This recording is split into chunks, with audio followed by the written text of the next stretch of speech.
ilmahaaga maad la safri kartaa ama uurloob maad la tegi kartaa haddii aad aabaha kala tagteen videogan dhamayso.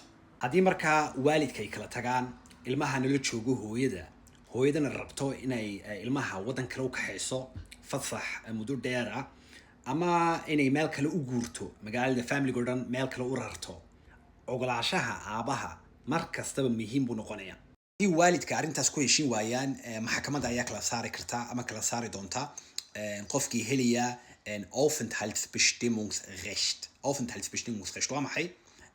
haddii aad taa heshid adigaa go'aamini karaa ilmahaasi meeshuu degi doono ama meeshaad geynaysid haddii noqoto fasax ama urlaub.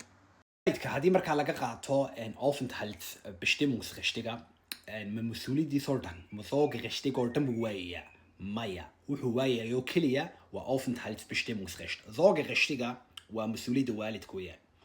waxay ka kooban tahay Aufenthaltsbestimmungsrecht meeshuu ilmaha joogayo ama uu ku nool yahay ama uu safri karo, Personensorge caafimaadkiisa iyo noloshiisa, ta kalena waxa weeyaan waa Vermögenssorge waa kharashkiisa. wuxuu waayayo keliya waa intan la yiraahdo Aufenthaltsbestimmungsrecht.